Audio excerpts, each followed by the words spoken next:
பிரார்த்தனை.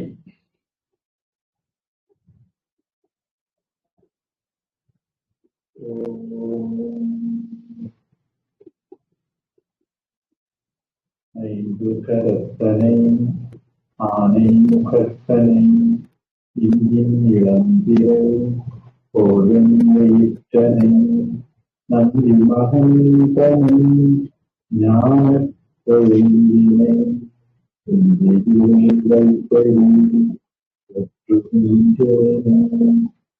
தந்தை தாயாவானும் சாகுவானும் அந்தமிழால் இன்பம் நமக்காவானும் எந்தமது ஊனாகுவானும் உயிராகுவானும் அருக்கோனாகுவானும் குருவும்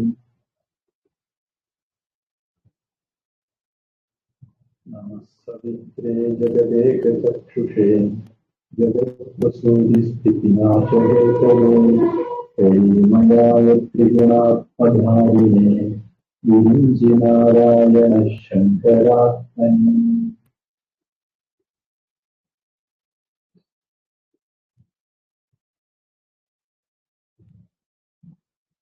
போன வகுப்புல விந்திய வீதி லவங்கமாக மருந்து பார்த்துருந்தோம்.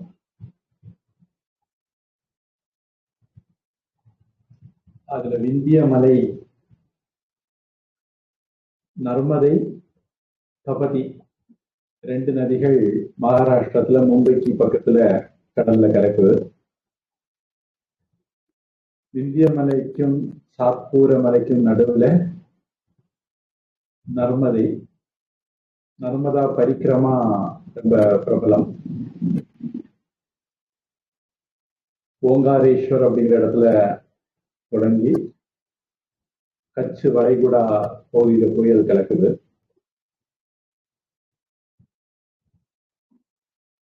துவாரகாவுல அது கடல்ல கிடக்குது அப்படின்னு எனக்கு ஞாபகம்.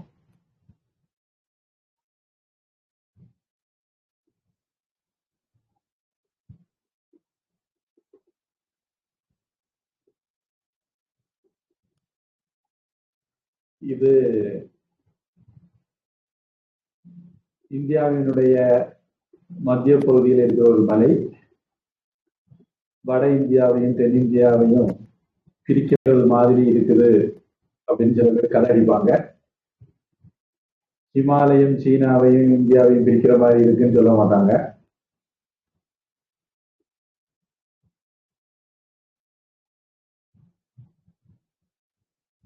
அவங்களுக்கு சௌகரியமா பிரிவினை பேசணும்னா அந்த மாதிரி பேசுவாங்க.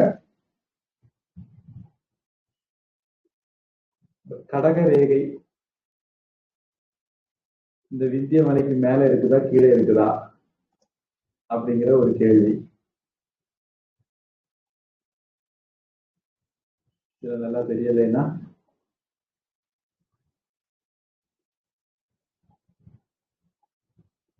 தோராயமா விந்திய மலைக்கு மேலதான் கடகரேகை போகுது. அதாவது சூரியன் வடக்கு உத்தராயணத்துல வடக்கு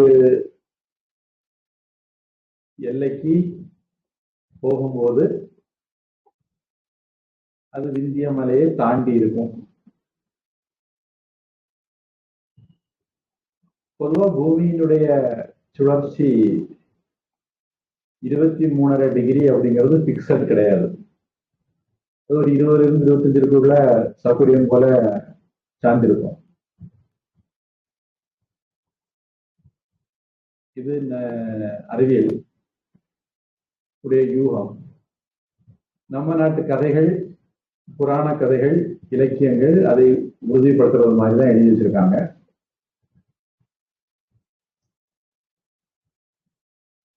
இது கடகரேகை ஒரு கற்பனை கோடுதான். இது மத்திய பூமத்திய ரேகை அல்லது புவிநடுக்கோடு அல்லது மகர ரேகை.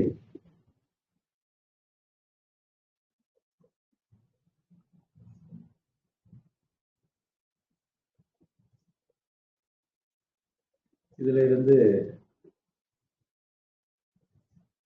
அந்த சூரியன் பத்தி சொன்ன கதைக்கும் பெரியவங்க எழுதி வச்ச கதைக்கும் நிஜத்துக்கும் ஏதோ ஒற்றுமைகள் இருக்கு அப்படின்னு நாம யூகிக்கலாம்.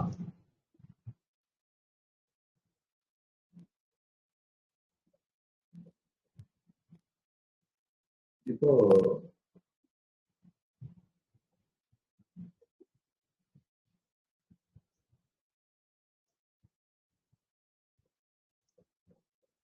போன வகுப்புல ஒரு கேள்வி இருந்தது. சிவபெருமான் மானை ஏந்துறதுக்கு பின்னாடி ஏதாவது காரணம் இருக்குதா அப்படின்னு. ஒரு காரணம் உங்களுக்கு தெரிஞ்சிருக்கும். மானை போல மருண்ட பார்வை அப்படின்னு இலக்கியத்துல வரும். ஒரு மகிழ்ச்சி, ஒரு குழப்பம், ஒரு சஞ்சலம் உள்ளது மான். அது நம்முடைய மனசுக்கு ஒரு கருவி, அடையாளம், உவமை. அந்த மானை தன்னுடைய கையில அடக்கி வச்சிருக்கிறார். அவர் அவருடைய மனசை அடக்கி வச்சிருக்கிறார். தன்னுடைய மனதை அடக்கினவர் அப்படிங்கிறது ஒரு இது.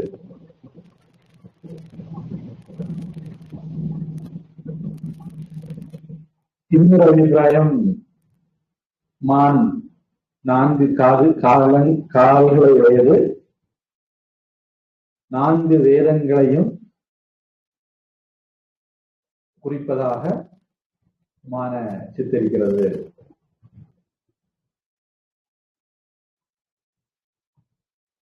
அப்புறம் மான் ஒரு தெய்வீக சக்தி உள்ள விலங்காகவும் கருதப்படுது.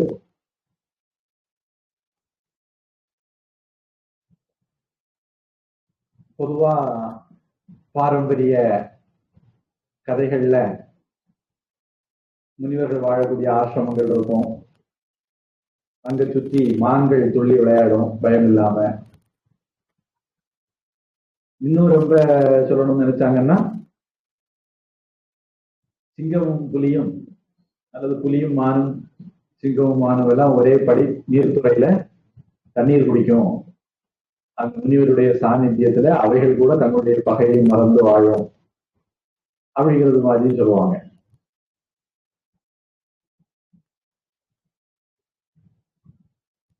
மான் ஒரு தெய்வீக சக்தி உள்ள விலங்காகவும் கருதப்பட்டிருக்கு. அதனுடைய மூச்சுக்காற்று படக்கூடிய இடங்கள்ல வேதம் செழிப்பாக இருக்கும், ஓதுறவங்களுக்கும் கேட்கிறவங்களுக்கும் நல்ல பலன்களை தரும் அப்படிங்கிறது மாதிரி எண்ணத்தினால மான்களை வளர்த்தாங்களா அப்படிங்கிறது ஆராய்ச்சிக்குரிய விஷயம்.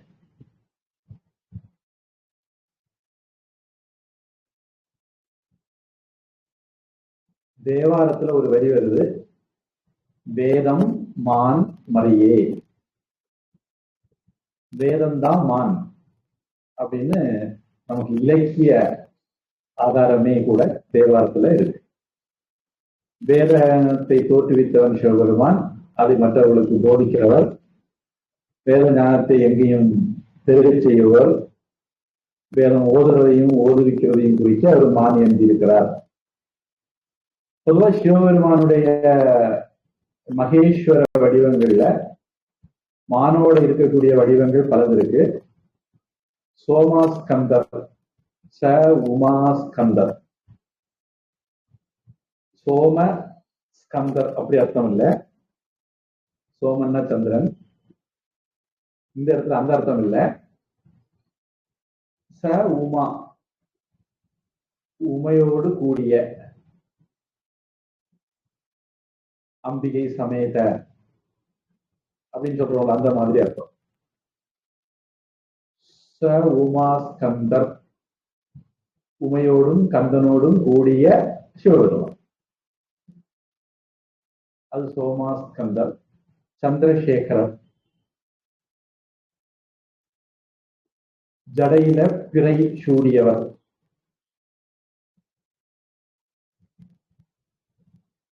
கங்கா விசர்ஜனர், ஜடையில கங்கை பாய்கிறவர். உமா மகேஷர், இந்த மாதிரி வடிவங்கள்ல மான் தாவறது மாதிரியான வடிவத்தை பார்க்கலாம். இனி பிக்ஷாடனர்னு ஒரு வடிவம் உண்டு. அந்த பிக்ஷாடனர்ல நான் அது நைமிஷாரண்யம் அப்படிங்கிறவரை அந்த காட்டுக்கு போயிட்டு சொன்னேன். பிறகு வேற ஒரு காடு பேரு ஞாபகம் வந்து எனக்கு இப்போ சரியா மறுபடியும் ஞாபகம் இல்லை. எப்படியானாலும் அவருடைய பிக்ஷாடனர் வடிவம் வந்து சிவபெருமானுக்கு ஒரு முக்கியமானது. அதாவது இந்த வேதங்கள், யாக யஜ்ஞங்கள், மந்திரங்கள் எல்லாம் படிச்சவங்க மனுஷங்களுக்கு மட்டும் இல்ல தெய்வங்களுக்கும் கூட மந்திரவாதம் பண்ணுவாங்க. திமிரு வச்சு தக்ஷ பிரஜாபதி மாதிரி அப்படிங்கிறதுக்கு ஒரு கதை.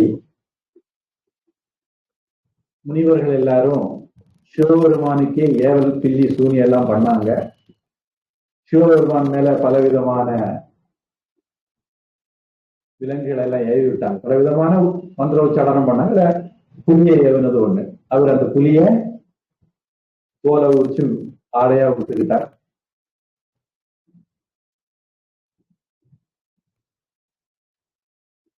கங்காளர் அப்படிங்கிற ஒரு வடிவம் அவருக்கு உண்டு, கங்காளநாதர். இந்த பிக்ஷாடனர் வடிவிலேயும் சரி, கங்காளநாதர் வடிவிலேயும் சரி, மான் அவரோட கூட இருக்கும். பிக்ஷாடனர் வடிவில மானுக்கு அவர் புல்லு கொடுக்கறது மாதிரியான ஒரு காட்சி, கங்காள வடிவில மான் அவரை பின்தொடர்ந்து வர்றது மாதிரி ஒரு காட்சி. யானை ஏவுனாங்க. கரியூரி போர்த்த பெருமாள், சுத்தீந்திரன் கோவில்ல கூட தெற்கு பக்கத்துல அதுக்கு ஒரு சிற்பம் இருக்கு. அது இப்படியே சிவபெருமான் நிக்கிறது மாதிரி, யானைய தோலை உரிச்சு அப்படி போர்த்தி நிக்கிறது மாதிரி ஒரு சிற்பம் ஆகும். அது கரியூரி போர்த்திய பெருமாள். பல விதமான தொந்தரவுகள் பண்ணாங்க. எல்லாத்தையும் சிவபெருமான் அடக்கினார் அப்படின்னு ஒரு கதை போகும். சினிமா எடுக்கிறதுக்கு நல்ல கதை.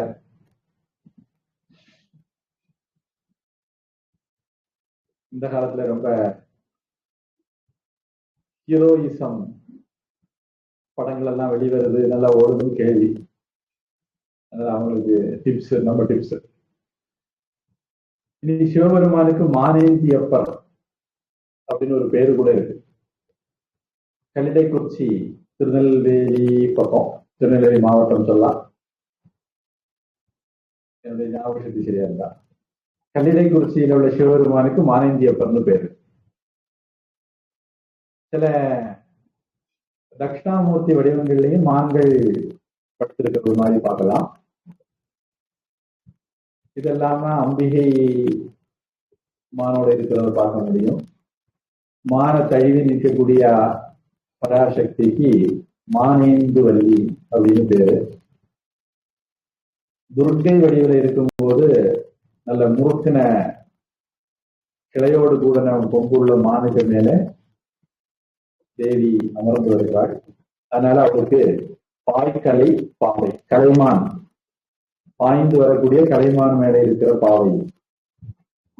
தஞ்சை பெரிய கோவில்ல வெள்ளியாலான மான் வாகனம் இருக்குதுன்னு தெரியுது. பொதுவா நதிக்கரைகள்ல எல்லாமே மான் இருந்தாலும் தாமிரபரணி தேவியோட மான் தொடர்ந்து வர்றது மாதிரி சிற்பங்களை வடிக்கிறாங்க. பொதுவா தாமிரபரணி திருநெல்வேலி, அதாவது மேற்கு தொடர்ச்சி மலைக்கு கிழக்கு பக்கம் ஒரு நதி ஓடுது, மேற்கு பக்கம் ஒரு நதி ஓடுது. பொதுவா கிழக்கு பக்கம் ஓடுனா கிழக்கு கடல்ல போய் கலந்தா அதுக்கு நதின்னு பேருணும், மேற்கு கடல்ல போய் கலந்ததுன்னா அதுக்கு நதம்னு பேருணும் அபிப்பிராயம் இருக்கு. நர்மதை, தப்தி, தாமிரபரணி எல்லாம் நதங்கள். காவிரி, கோதாவரி, கிருஷ்ணா, கங்கா, யமுனா, பிரம்மபுத்திரா எல்லாம் பிரம்மபுத்திரா விட்டுட்டு எல்லாம் நதிகள். பிரம்மபுத்திராவுக்கு ஒரு ஸ்பெஷல், நம்ம அந்த பேர் தப்பா வெளியிடுறோம். பிரம்மபுத்திரக அப்படிங்கிறதா அதனுடைய பேர். ஆண் நதி. மீதி நதிகள்லாம் பெண்கள்னும், இது ஆண் நதி அப்படின்னும். இதை இப்படின்னு சொல்லலாம், பிரம்மபுத்திரக ஆண் நதி, நதி அப்படின்னு முடிகிறதெல்லாம் பெண் நதிகள், நதம் அப்படிங்கிற முடிகிறதெல்லாம் நபும்சக லிங்க நதிகள் அப்படின்னு சொல்லலாம். இலக்கணப்படி பார்த்தா அது ஒரு ஆராய்ச்சிக்குரிய விஷயம். பொதுவா மான் வேதத்தோட சம்பந்தப்பட்டதுனாலே என்னமோ, தெய்வீகத்தோட சம்பந்தப்பட்டதுனாலே என்னமோ, மான் தோலை ஆசனங்களாக பயன்படுத்துறது அப்படிங்கிறது பழைய காலத்துல ரொம்ப அதிகமான வழக்கம். அந்த காலத்துல கம்பளி மான் தோல் தான் ஆடைகளாக பயன்படுத்தியிருக்காங்க. முருகனுடைய மனைவி வள்ளியம்மை மானோட காட்சி இருக்கிறார். மான் வடிவில் இருந்த மகாலட்சுமியினுடைய வயிற்றிலிருந்து பிறந்தாள் அப்படின்னு ஒரு நம்பிக்கை வள்ளியுடைய கதையில. அதனால மான் மகள், மான் பயந்த மடப்பாவை அப்படின்னு இலக்கியங்கள் அவர் குறிப்பிடுது. வள்ளி இருக்கிற கோவில் விமானங்கள்ல, மதில்கள்ல மான் வடிவத்தை வைக்கிற வழக்கம் உண்டு. மகாலட்சுமி மட்டும் இல்லாம ரம்பை, திலோத்தமை இவங்கெல்லாம் கூட மான் வடிவில திருவிழாட்டு கதைகள், புராணங்கள் இருக்கு. அஷ்டதிக்கு பாலர்கள்ல வாயுதேவன் மான் வாகனத்துல பவனி வரார். சமண சமய குறவர்கள்ல 24 தீர்த்தங்கரர்ல 16வது தீர்த்தங்கரர் சாந்திநாதருடைய முத்திரை லட்சினை அடையாளம் மான். தென்னாட்டுல அவருடைய பீடத்துல ஒரு மானும், வடநாட்டுல தர்மச்சக்கரம் 2 பக்கமும் மான்களுமாக அவரை சித்தரிக்கிறாங்க. பௌத்தர்களும் மானை போற்றி வாழ்ந்திருக்காங்க. மான்கள் நிறைந்த காடுகளுக்கு நடுவே புத்தர் இருந்து உபதேசம் செய்கிறது மாதிரி சித்தரிப்புகள் இருக்கு. இனி மான்களின் காடு அப்படிங்கிறதுலதான் மாங்காடு அப்படிங்கிறது வந்துக்கணும். மாங்காடு வாருங்கள், மனங்குளிர பாடுங்கள் அப்படின்னு ஒரு பாடல் இருக்கு. அது ஒரு மாங்காடு இருக்கு. நாஞ்சில் நாட்டுல ஒரு எஸ்டி மங்காடும் இருக்கு. இது மாங்காடுதான் மங்காடு ஆச்சுதா அப்படிங்கிறது கேள்வி. மாங்கா காடு, மா மரத்து காடு அல்ல மான் காடா அப்படிங்கிறது ஆராய்ச்சிக்குரிய விஷயம். இனி சாரநாத் ஸ்தூபி, சாரங்கநாதம் அப்படிங்கிற இடம் தான் சாரநாத்துன்னு மாறி இருக்கணும். மான் கூட்டத்துக்கு நடுவே குந்தின் மீது ஏறி இருக்கக்கூடிய சிவபெருமானுக்கு சாரங்கநாதர்னு பேரு. மானுக்கு புல்வாய் அப்படிங்கிற ஒரு பேரும் உண்டு. தென் மாவட்டத்துல அம்பிகைக்கு புல்வாய் நாயகி அப்படின்னு ஒரு அம்பிகை இருக்காங்க. பொதுவா அனுஷ நட்சத்திரத்துடைய விலங்காக மான சொல்றாங்க. ஒவ்வொரு நட்சத்திரத்துக்கும் விலங்கு, பறவை இப்படியெல்லாம் உண்டு. அனுஷ நட்சத்திரத்துக்கு மான சொல்றாங்க. அனுஷம் வேற,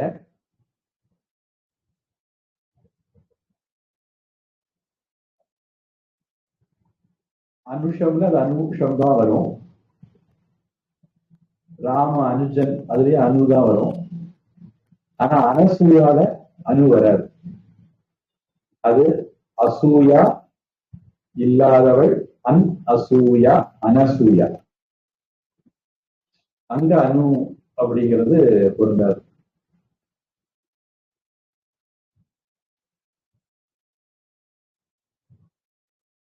இது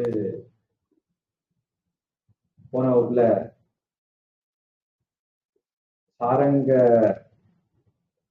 சாரங்காய நமக அப்படின்னு வந்து நாமத்துடைய ஒட்டி வந்த கேள்விக்கு பதில்.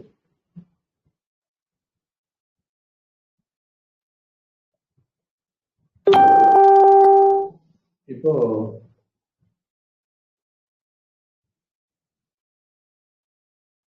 20வது ஸ்லோகம் வரைக்கும் படிக்கிறீங்களா? படிக்கிறேன் குருஜி. முதல்ல இருந்து படிக்கட்டா குருஜி? ஆமா.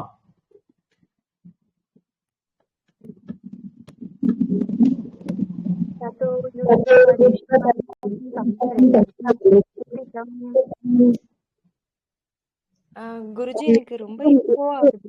நான் சொல்றது எனக்கு ரொம்ப சவுண்டா கேக்குது. உங்களுக்கு கேக்குதுங்களா? எனக்கு நல்லா கேக்குது. சரி குருஜி.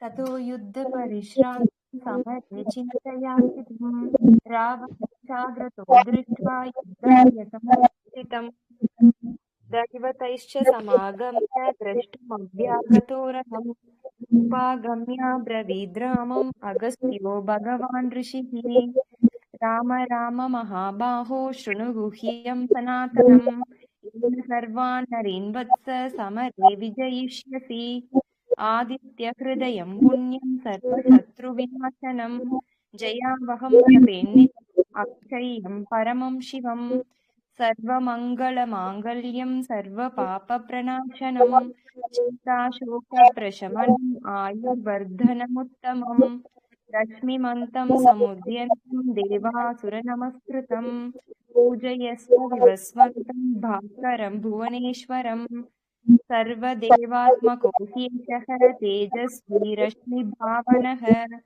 एष देवासुरगणान् लोकान् पाति भवद्भिः एष ब्रह्माश्च विष्णुश्च शिवस्कन्दः प्रजापतिः महेन्द्रोदनदः कालो यमः सोमो ह्यपाम्पतिः पितरो वसवः साध्या ह्यश्विनौ मरुतो मनुः वायुर्वह्निः प्रजा प्राण ऋतुकर्ता प्रभाकरः आदित्यः सविता सूर्य ककभूषा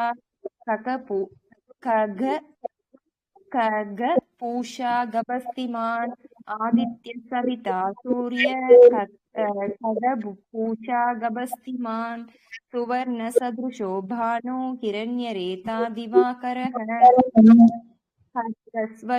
सहस्रार्च सप्त सप्तर्मरीचिमान् त्रिमिरोन्मथनः शम्भुस्पष्टा माताण्ड अंशुमान् हिरण्यगर्भशिशिरस्तपनो भास्करो रविः गर्भोदिते पुत्र शङ्खशिशिर्नाशनः धूमनाथस्तमो पारगः गणवृष्टिरपां मित्रो विन्ध्यवीतिप्लवङ्गमः आतपी मण्डली मृत्यु पिङ्गलः सर्वतापनः कविर्विश्वो महातेजा सर्वो भवोद्भवः नक्षत्रग्रहताराणाम् अधिपो विश्वभावनः तेजसामपि तेजस्वी द्वादशात्मन्नमोऽस्तु ते नमः पूर्वाय गिरये पश्चिमायाद्रये नमः ज्योतिर्गणानां पतये नमः जयाय जयभद्राय हर्यश्वाय नमो नमः नमो नमः सहस्रांशो आदित्याय नमो नमः नम उग्राय वीराय सारंगाय नमो नमः नमः पद्मप्रबोधाय मार्ताण्डाय नमो नमः ब्रह्मेशानाच्युतेशाय सूर्यायादित्यवर्चसे भास्वते सर्वभक्षाय रौद्राय वपुषे नमः नमोघ्नाय हिमघ्नाय शत्रुघ्नायामितात्मने कृतघ्नघ्नाय देवाय ज्योतिषां पतये नमः. அந்த மான் இதுல இன்னொரு விஷயம், இந்து மதத்தை பத்தி பேசணும்னு நிறைய யோசிச்சு பேசணும். ஆசிரமங்கள்ல மான் தோல் அகிம்சை ரொம்ப முக்கியம் கொடுக்கப்படுது. இறந்த மான்களுடைய தோள்களை தான் பயன்படுத்துவாங்க. அந்த தோள்களை பதப்படுத்துற வித்தையெல்லாம் நம்முடைய பெரியவர்களுக்கு தெரிஞ்சிருக்குது. இனி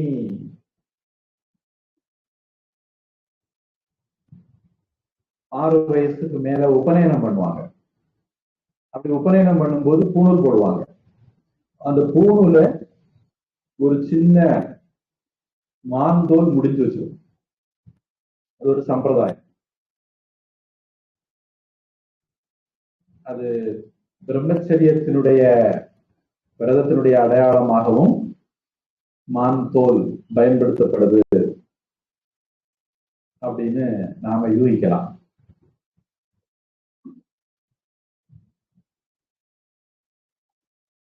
நாம அமிதாமனே வரைக்கும் பார்த்துருக்கிறோம்.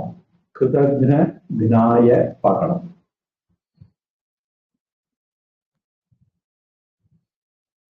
கிருத அப்படின்னா செய்யப்பட்டது.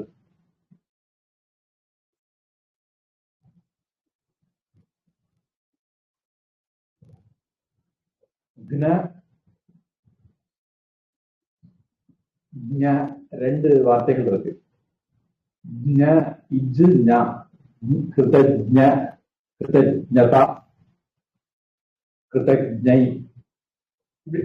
இது செய்ததற்கு நன்றியோட இருக்கிறது.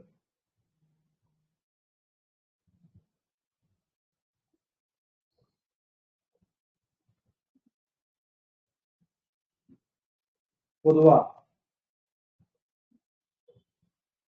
நாம இந்த உலகத்துல வாழுறோம் அப்படின்னா பல பேருக்கு நாம நன்றி கடன் பட்டிருக்கிறோம். இறைவனுக்கு நன்றி கடன் பட்டிருக்கிறோம். நிறைய பேர் கேட்பாங்க, எதுக்கு சாமி கும்பிடணும் அப்படின்னு. நமக்கு சுவாசிக்க காற்று கிடைக்குது, சூரிய ஒளி கிடைக்குது, குடிக்க தண்ணீர் கிடைக்குது. இப்படி எத்தனையோ விஷயங்கள் இலவசமாக கொடுக்கப்பட்டிருக்கு. நமக்கு ஒரு 10 மாசம் வளர்றதுக்கு ஒரு கருப்பை, அப்புறம் வெளியே வந்தா நாம நம்ம காலில் நிக்கிற வரைக்கும் கவனிக்கிறதுக்கு ஒரு தாய், தந்தை, உறவினர்கள். பொதுவா மனிதன் அப்படிங்கிறவன் ஒரு சமூக விலங்கு.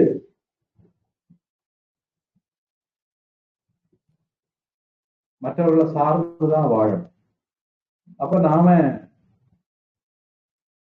மற்றவர்களுக்கு நன்றி உள்ளவர்களாக இருக்கணும்.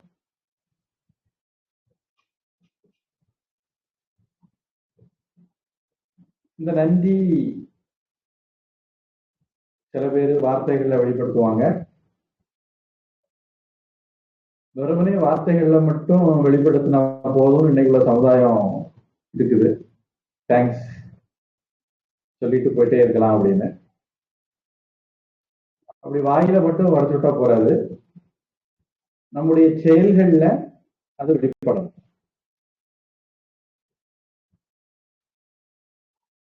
இறைவன் நமக்கு எவ்வளவோ பண்ணியிருக்கார். நாம அனுபவிக்கிறவர்களாக மட்டும் இருக்கக்கூடாது, எடுக்கிறவர்களாக மட்டும் இருக்கக்கூடாது, கொடுக்கிறவர்களாகவும் இருக்கணும்.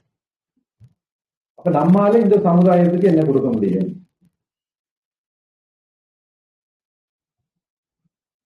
ஏழைக்கு உணவு கொடுக்கிறது, படிக்க சிரமப்படுறவங்களுக்கு படிக்க உதவி பண்றது, நோயாளிகளா இருக்கிறவங்களுக்கு உதவி பண்றது. விவேகானந்த சாமி சொல்லுவார்,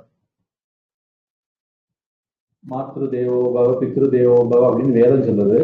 அதனுடைய தொடர்ச்சியா விவேகானந்த சாமி தரித்திர தேவோ பவ, மூர்க்க தேவோ பவ, துக்கி தேவோ பவ அப்படின்னு 3 இவர் சொல்லுவார். தரித்திரன் உனக்கு தெய்வமாக இருக்கட்டும், துக்கி உனக்கு தெய்வமாக இருக்கட்டும், அறியாமையில் இருக்கிறவன் உனக்கு தெய்வமாக இருக்கட்டும். அப்படின்னா என்ன அர்த்தம்? அவனுக்கு நீ தொண்டு பண்ணு, அவனை தெய்வமாக நினைத்து. இன்னைக்கு தொண்டு செய்கிற நிறுவனங்கள் நிறைய இருக்கு. என் கூட படிக்கும் போது என்னுடைய நண்பர் ஒருத்தர் சொன்னார்,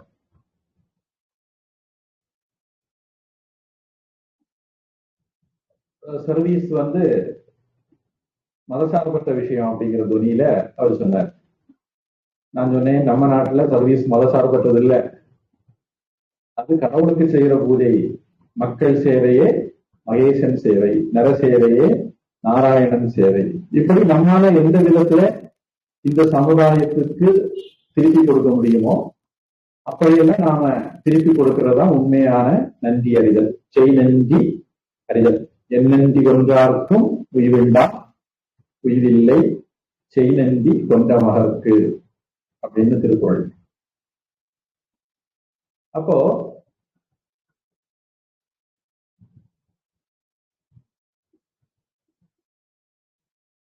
எண்ணெய் எல்லாம் பொறுத்த வரைக்கும் இந்த வாயில கூட வடை சுடுறதுல ரொம்ப மோசமாகும்.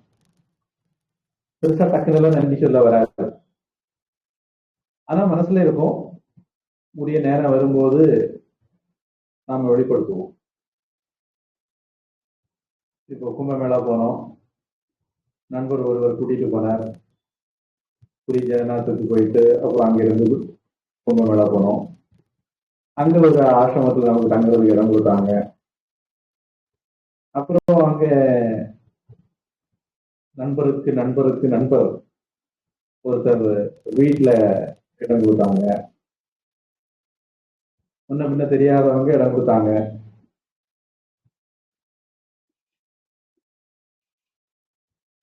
மறுபடி சென்னையில ஒரு நண்பர் வீட்டுல சுமார் 1 மாசம் தங்கியிருந்தோம். மறுபடி கும்பமேளா போகக்கூடும் அப்படின்ட்டு பயணச்சீட்டு எடுக்க முடியாததுனால மறுபடி போக முடியல.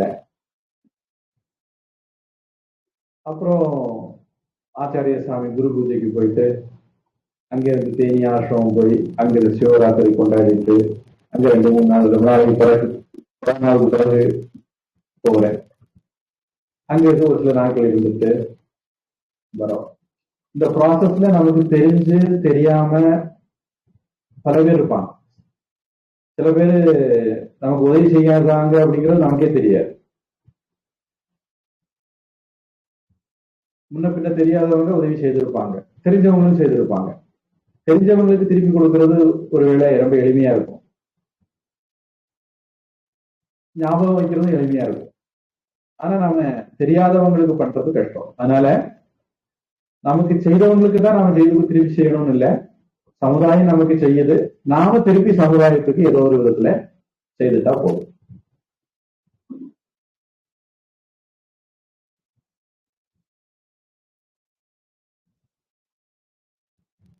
பழைய காலத்துல இதுக்குதான் பஞ்சமகா யஜ்ஞம் அப்படின்னு வச்சிருந்தாங்க. இதை பத்தி நம்ம ஏற்கனவே பார்த்திருக்கிறோம்.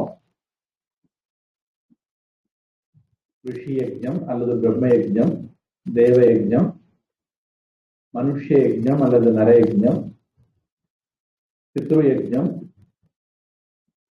பூத யஜ்ஞம்.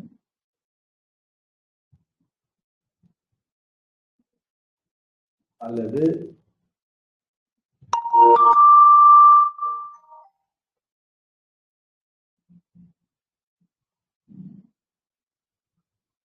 அதுக்கு இன்னொரு பேர் உண்டான ஞாபகம் இல்லை.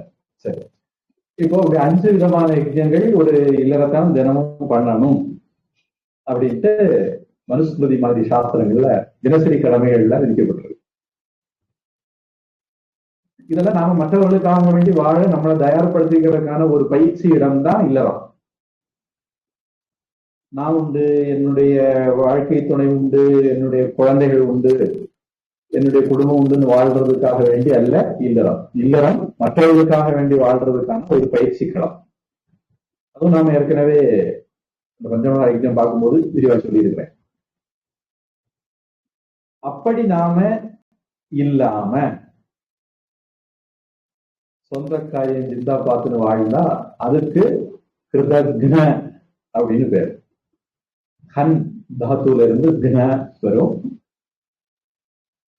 கம் காத்தயதி கந்தி கம் அப்படின்னு கீதையில ஒரு ஸ்லோகம் வரும், 2வது அத்தியாயத்துல கட்டோபநிஷத்துல வரும். அது இந்த கன்ல இருந்து வந்த தாத்து தான், வார்த்தை தான். செய்ததை மறந்தவர்களுக்கு கிருதக்ன அப்படின்னு பேர். அப்படி செய்நன்றி மறந்தவர்களுக்கு யமனாக இருப்பவன், செய்நன்றி மறந்தவர்களை அழிப்பவன். கிருதக்னாய. ரிஷிகள் தெய்வத்தை விட தங்களுடைய மந்திர சக்தி யாக யஜ்ஞங்கள் பெருசு அப்படின்னு நினைச்சாங்க. பிக்ஷாடன உருவுல வந்த சிவபெருமானுக்கு உத்தரவு கொடுத்தாங்க, அவங்களெல்லாம் அழிச்சார். அதே மாதிரி தக்ஷ பிரஜாபதி நான் கடவுளோட மேல சிவபெருமானோட மேல நினைச்சார், அவர் அழிச்சார். இந்த மாதிரி தசாவதாரத்திலையும் நிறைய கதைகள் வருது. கடவுளோட மேலாக நினைச்சு கடவுளுடைய படைப்புகளுக்கு, குழந்தைகளுக்கு கஷ்டம் கொடுக்கிறவங்களுக்கு கடவுள் தன்னுடைய மறக்க அவங்களை நல்வழிப்படுத்துவார்.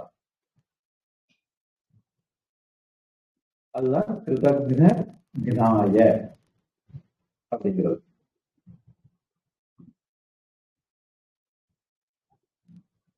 இப்படி நன்றி வந்தவர்களை கொல்லுகிறவர், அழிக்கிறவர், வழிகாட்டுகிறவர் அப்படிங்கிறதுனால சூரிய நாராயணருக்கும் கிருதக்னாய அப்படின்னு ஒரு நாமம். கிருதக்னாய நமக.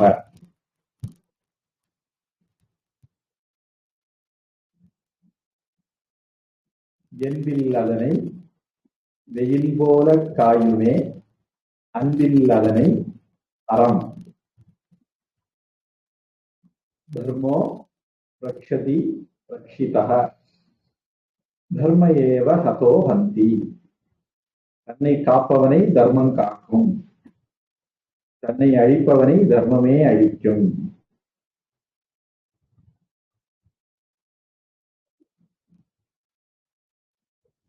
ஒரு புழுவை வெயில், சூரியன் சுடுவது போல அன்பு இல்லாதவர்களை தர்மம், அறம் சுடும், அழிக்கும் அப்படின்னு வள்ளுவர் சொல்றார். அடுத்தது தேவாய நமக.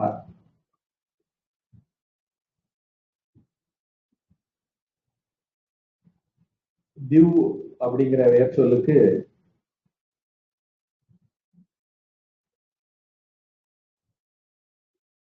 ஜீவியதி, கிரீடாயாம் இந்த மாதிரி அர்த்தங்கள் உண்டு.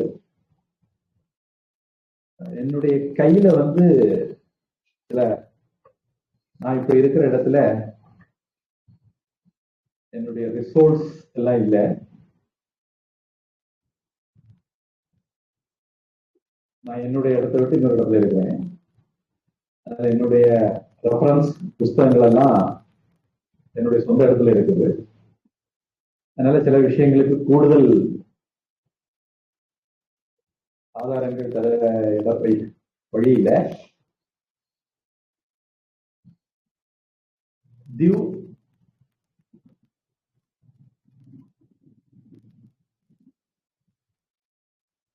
அப்படிங்கிற வார்த்தை தியோ அப்படின்னு லத்தீன், கிரீக்ல எல்லாம் பயன்படுத்துறாங்க. அந்த தியோ அப்படிங்கிறது மொழிதான்.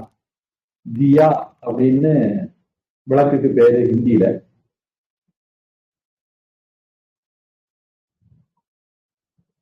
தியோதனம் அல்லது தியூலோகம் அப்படிங்கிற வார்த்தையில சம்ஸ்கிருதத்திலையும் இருக்கு.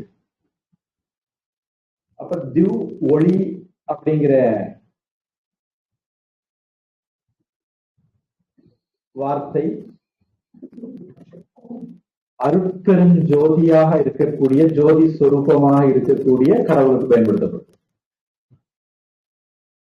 தேவா என்ன இங்கிலீஷ்ல ஏஞ்சல் அப்படிங்கிற மாதிரி குட்டி தேவதைகளுக்கு அப்படின்னு அர்த்தம் எடுக்க வேண்டியதில்லை.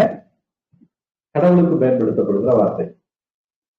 கடவுள் ஜோதி வடிவில் இருக்கிறாருன்னு சாஸ்திரங்கள் சொல்லுது. அதுக்கு அவர் 1000 வாட்டு பல்பு மாதிரி இருக்காரு, இல்ல 10,000 வாட்டு பல்பு மாதிரி இருக்காரு அப்படின்னு, அல்லது சூரியன் மாதிரி பிரகாசமா இருக்காரு அப்படின்னு இல்லை. ஒளிக்கு ஒரு குணம் என்ன அப்படின்னா, அது மற்றவர்களையும் வெளிப்படுத்தும், பிரகாசப்படுத்தும், தானும் பிரகாசிக்கும். இப்ப வெளியே சூரியன் இருக்கா பார்த்துட்டு வாங்க கொஞ்சம் கையில காசு கொடுக்க வேண்டிய அவசியம் இல்லை. ஒரு வெளிச்சம் இருக்குதா இல்லையான்னு பாக்குறதுக்கு இன்னொரு வெளிச்சம் தேவையில்லை. அந்த வெளிச்சமே தன்னைத்தானே விளங்க, தானும் விளங்கி மற்றவற்றையும் விளங்க வைக்கிறதுனால ஒளி அப்படிங்கிற ஓமை பயன்படுத்தப்படுகிறது. சில பேர் இது புரியாம கட்டவரவு சைஸ்ல நெஞ்சில இருக்காரு, பச்சை கலர்ல இருப்பாரு, இப்படியெல்லாம் கற்பனை பண்றவங்க உண்டு. சாஸ்திரங்களை அரையும் குறையுமா படிச்சு இப்படிப்பட்ட குழப்பத்துக்கெல்லாம் போனோம். ஆத்ம தத்துவம், இறை தத்துவம் தானாக விளங்குறது, மற்றவர்களையும் விளக்குறது அப்படிங்கிறதுனால அதுக்கு அந்த ஜோதி அப்படிங்கிற உருவம் கொடுக்கு.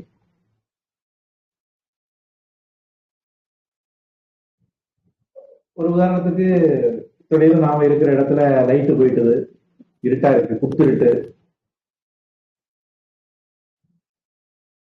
நம்ம குழந்தை கேட்குது, அம்மா எங்க இருக்கேன்னு. நான் இங்க இருக்கேன்னு சொல்றோம். நாம எங்க இருக்கிறோம்னு தெரியறதுக்கு நமக்கு இருட்டு ஒரு தடை இல்லை, வெளிச்சம் தேவையில்லை. நாம எங்க இருக்கிறோம் நமக்கே தெரியும். சொத சாட்சி, ஸ்வவேத்தியம் இப்படி நல்லா சொல்லுவாங்க. அதனால இந்த இடத்துல ஒளிங்கிறது அந்த மாதிரி அர்த்தத்துல புரிஞ்சுக்கணும். ஒளியாக இருக்கிறவர். அதனால ஓம் தேவாய நமக. ஜோதிஷாம் பதையே நமக. ஜோதிகளுக்கெல்லாம் தலைவராக இருக்கிறவர், ஜோதிகளுக்கெல்லாம் ஜோதியாக இருக்கிறவர், ஜோதிகளுக்கு எல்லாம் ரட்சிக்கிறவராக, காப்பாற்றுகிறவராக இருக்கிறவர். அதனால ஜோதிஷாம் பதையே நமக. நம்ம போன வகுப்பிலே பார்த்தோம். ந சூரியோ பாத்தின சந்திர தாரகம் நேமாதித்யோ பாந்தி குதோயமாகினி தமேவ பாந்தம் அனுபாதி சர்வம் தஸ்ய பாசா சர்வமிதம் விபாதி நதத்பாசயதே சூரியக ந பாவகः யத்கத்வா ந நிவர்த்தந்தே தத்தாம பரமம் மம. கீதை, முண்டகோபனிஷத், கட்டோபனிஷத்துலாம் இருக்குது, மந்திரங்களை பார்த்தோம். அதனால ஜோதிகளுக்கெல்லாம் ஜோதியா, ஜோதிகளுக்கு ஜோதியை கொடுக்கிறவராக விளங்குகிறவங்கனால ஜோதிஷாம் பதையே நமக.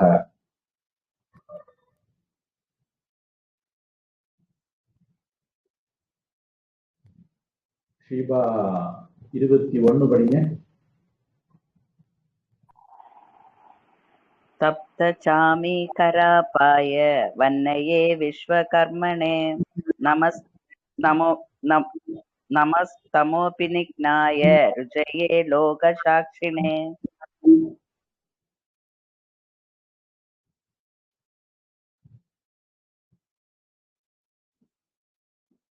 சப்த சாமீகராபாய. சாமீகர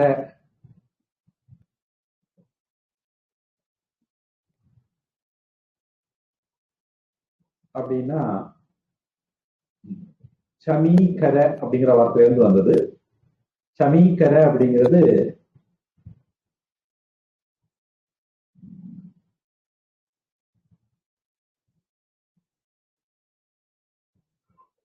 சுரங்கம். அதாவது தங்கம், வெள்ளி இந்த மாதிரி தாத்துக்கள் வெட்டி எடுக்கக்கூடிய சுரங்கம். ட்ரெயின் போகிற சுரங்கம் இல்ல,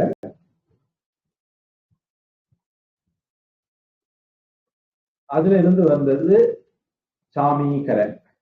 வெட்டி எடுக்கப்படுறதுனால, தோண்டி எடுக்கப்படுறதுனால தங்கம், தங்கத்துக்கு சாமீகர அப்படிங்கிற ஒரு பேர். ஆப, ஆபா சேர்ந்த ஆபா. இது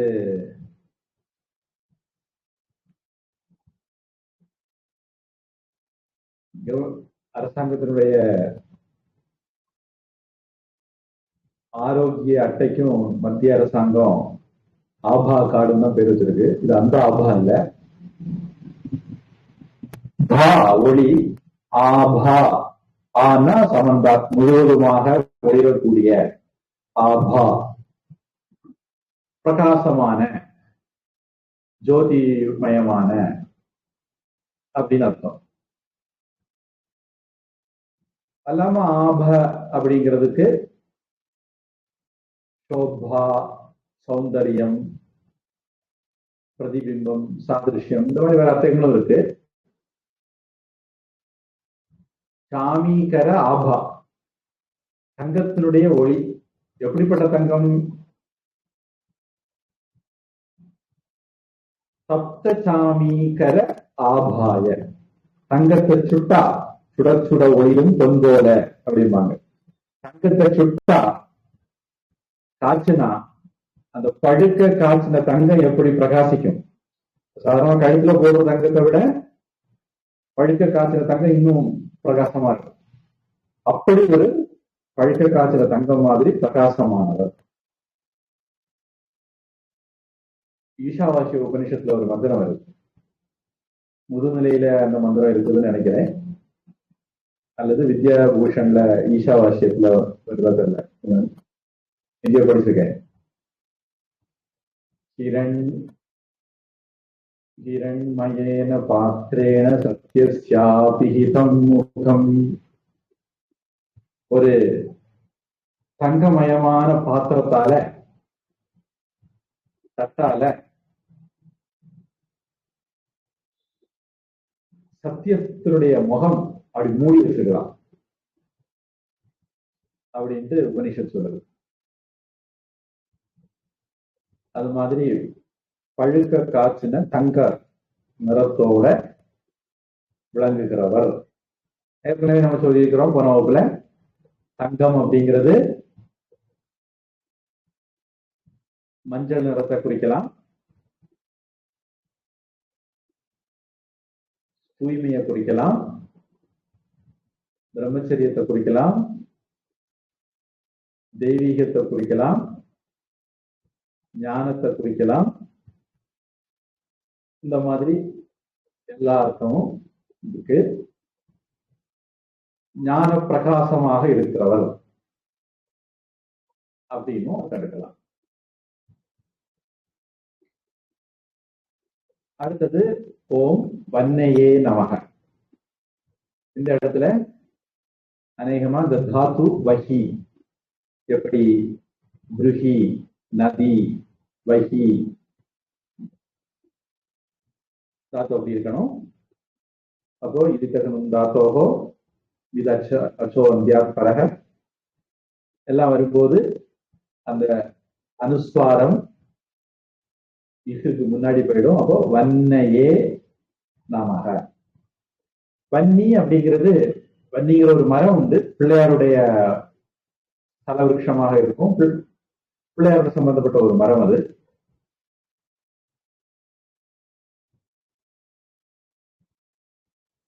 வன்னி, வெடத்தை, இலைகள் கிட்டத்தட்ட ஒரே மாதிரி இருக்கும் பார்க்கறதுக்கு. இங்க வன்னி மரத்து அடியிலே வரங்கள் தரும் பிள்ளையார் அப்படிங்கிறது அவர் பற்றின பஜனை பாட்டு. இங்க வன்னிங்கிறது நெருப்பை குறிக்கிறது, அக்னியை குறிக்கிறது.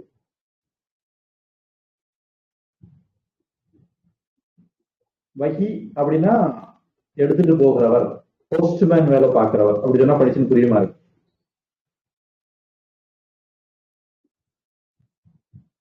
4 வேதங்கள்ல இருந்தும் முதல் வார்த்தைகளை எடுத்து மந்திரங்களை எடுத்து வேதாதிங்கிற பேர்ல கோவில்ல சொல்லுவாங்க.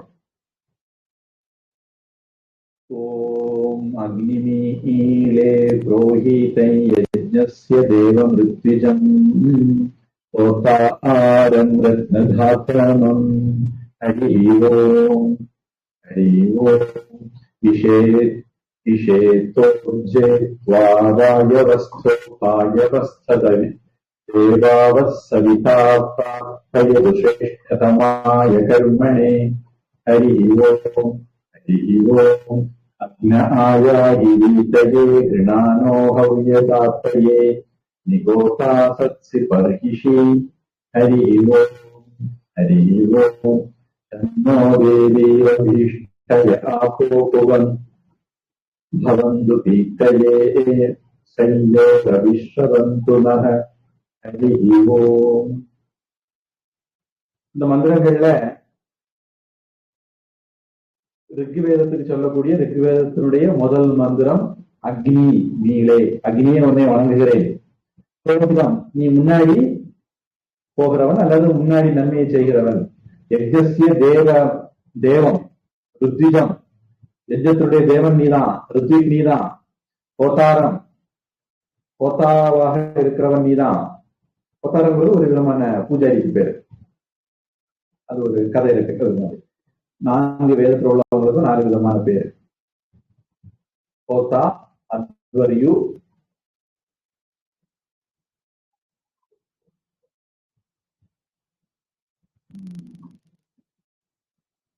ஞாபகம் இல்ல.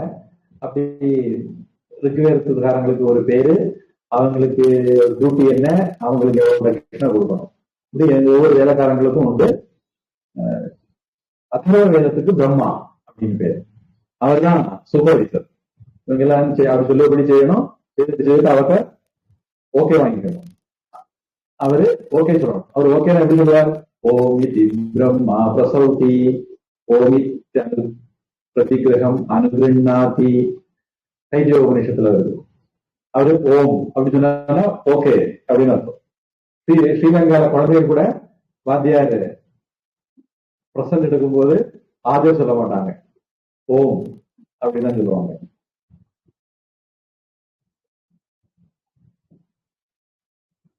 அதனால 2வது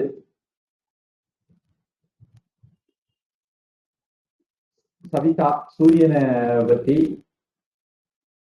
வருது யஜுர்வேத மந்திரம்.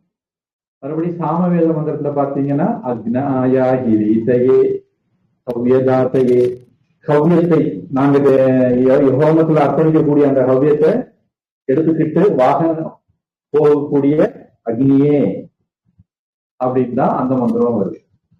இப்படி தேவர்களுக்காக வகதி ஹவ்யம் தேவார்த்தம் இது அக்னி, தேவர்களுக்காக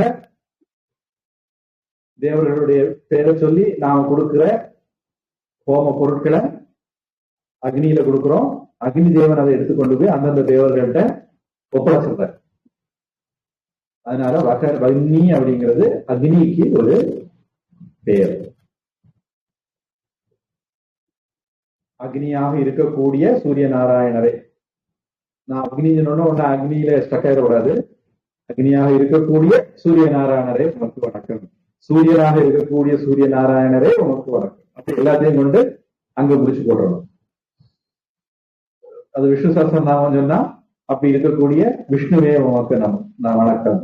சிவன சஹஸ்ரநாமம் இருந்தா இப்படி இருக்கக்கூடிய சிவனே உனக்கு வணக்கம். தேவி சஹஸ்ரநாமம் இருந்தா இப்படி இருக்கக்கூடிய தேவியே உனக்கு வணக்கம் அப்படின்னு சொல்லி அங்க கொண்டு முடிச்சு போட்டு முடிக்கணும். அதான் சரியான முறை. எல்லாமாகவும் ஒரே தெய்வம் தான் இருக்கு. ஏகம் சத் பிப்ரா பகுதா வதந்தி அப்படின்னு இருக்கு வேணும். உள்ளது ஒண்ணுதான், ஞானிகள் அதுக்கு பல பேர் போட்டு அழைக்கிறார்கள். அப்படிங்கிறத நாம செய்யக்கூடிய ஒவ்வொரு செயலுக்கு பின்னாடி அந்த பாவனையோடு செய்யணும். அடுத்தது விஸ்வகர்மணி.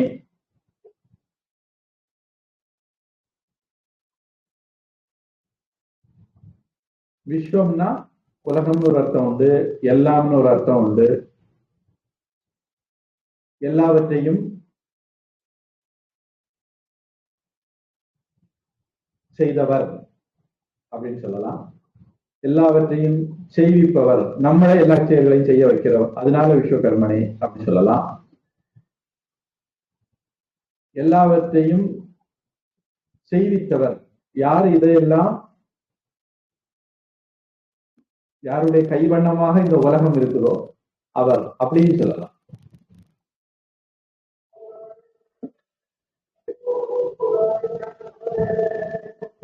விஸ்வகர்மனே நமக.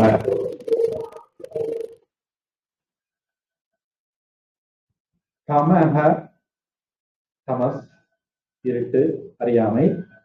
அபிநிக்னாய, க்னாய அடிக்கிறவர், அபிநிக்னாய நிக்னாய நிச்சயமா அழிக்கிறவர், அபி முற்ற முழுக்க அழிக்கிறவர், இருளை முற்ற முழுக்க நிச்சயமாக அழிக்கிறவர், அவருக்கு வணக்கம்.